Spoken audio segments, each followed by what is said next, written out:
Hello guys, কেমন আছেন? আশা করি আপনারা সবাই ভালো আছেন। তো আজকের আমাদের ভিডিওর বিষয় ক্রোমের হিস্ট্রি কিভাবে পার্মানেন্টলি ডিলিট করবেন। আপনাদের হয়তো আগে অনেক ইউটিউবার এটা দেখিয়েছে, কিন্তু ওই পদ্ধতিতে হিস্ট্রি ডিলিট করলে পরবর্তীতে ওই হিস্ট্রি থেকে যায়। তাই কিভাবে ডিলিট করতে হয় আজকে ভিডিওতে আপনাদের দেখাবো। তো চলুন দেরি না করে শুরু করা যাক আজকের ভিডিওটি। আর হ্যাঁ, সাবস্ক্রাইব করতে কিন্তু ভুলবেন না। তো প্রথমে আমরা হোম স্ক্রিনে আসি।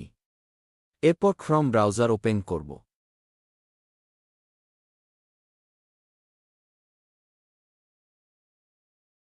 এরপর উপরে 3 ডট মেনুতে গিয়ে ডিলিট ব্রাউজিং ডাটাতে গিয়ে হিস্ট্রিগুলো ডিলিট করব।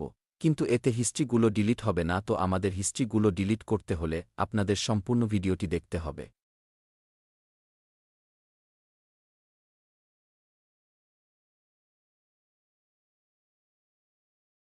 তো প্রথমে সার্চ বারে গিয়ে লিখতে হবে মা অ্যাক্টিভিটি।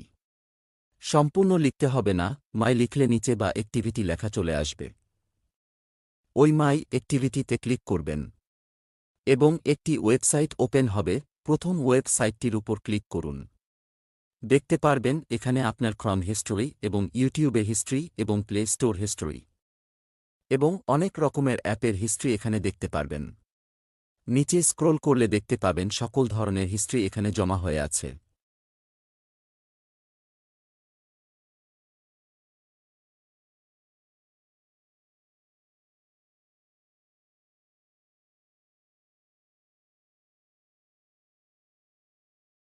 আপনি চাইলে এখান থেকে অন অফ অপশন ব্যবহার করে হিস্টোরি অন অফ করতে পারবেন চিরকালের জন্য, এবং আগের যে হিস্ট্রিগুলো আছে এগুলো ডিলিট করতে ডিলিট অপশনে ক্লিক করবেন। এরপর এখানে দেখতে পারবেন অনেকগুলো অপশন, এখান থেকে অলওয়েজ অপশনে ক্লিক করবেন। তো এখান থেকে আপনি অনেকগুলো ওয়েবসাইট কিংবা অ্যাপ দেখতে পাচ্ছেন। এখানে আপনার ওয়েবসাইটের হিস্ট্রি জমা হয়ে আছে। এখান থেকে আপনি সিলেক্ট করে সবগুলো কিংবা আপনার মতন যে ওয়েবসাইটের কিংবা অ্যাপের হিস্ট্রি ডিলিট করবেন সেগুলো সিলেক্ট করুন এবং নেক্সট বাটনে ক্লিক করুন এবং ডিলিট বাটনে ক্লিক করুন। একটু অপেক্ষা করার পর গো ইট ক্লিক করুন।